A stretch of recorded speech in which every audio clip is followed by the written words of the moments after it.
Assalomu alaykum. We are very Assalomu alaykum va rahmatullohi va barakatuh. Birinchi xalqaro islom sivilizatsiyasi forumida islomning dunyoga nimalarni taklif etishi, islom nimalarni targ'ib etishi va o'z izdoshlariga nimalarni o'rgatish haqidagi yangi qarashlar va ezgu maqsadlarni tingladik. Bunda tinchlikning, bag'rikenglikning ahamiyati haqida yanada chuqurroq tushunchalarga ega bo'lindi. Bularning barchasi bugungi kunda tobora murakkablashib, kundan kunga o'zgarib borayotgan dunyomizdagi insonlar va voqealarga bo'lgan munosabatimizni yanada yaxshilashga xizmat qiladi. Biz olimlarni, rahbarlarni va amaliyotchi mutaxassislarni tingladik. Ular bizni tinchlik, bag'rikenglik va o'zaro hurmat kabi qadriyatlarni qanday rivojlantirish va mustahkamlash mumkinligi haqida ma'rifatlantirdilar.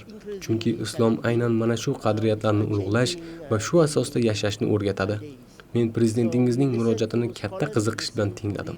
Prezident Markaziy Osiyoning, ayniqsa O'zbekiston zaminidan yetishib chiqqan olimlar va mutafakkirlarning islom va dunyo taraqqiyotidagi muhim va nufuzli o'rni haqida alohida ta'kidladi. Ular o'z sohalarida nafaqat O'zbekiston xalqi, balki butun insoniyat kelajagi rivojiga ulkan hissa qo'shganini qayd etdi. Bu esa biz uchun insoniyat taraqqiyotiga hissa qo'shish yo'lidagi majburiyatlarimizni yangilash, bugungi avlodni qo'llab-quvvatlash va kelajak avlodni buyuk allomalarimizning mashaqqatli mehnati, sa'y-harakati va insonlar hayoti sifatini yaxshilash yo'lida qilgan xizmatlaridan o'rnak olishga undash uchun muhim bir fursatdir.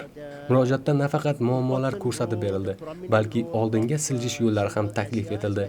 Shunday qilib biz hamkorlikni davom ettirib, nafaqat bugungi holatni tushuntirish, balki mamlakatlar va turli jamiyatlar tomonidan qo'llanilishi mumkin bo'lgan aniq yechimlarni ishlab chiqish va taklif etishda birgalikda ishlashimiz lozim.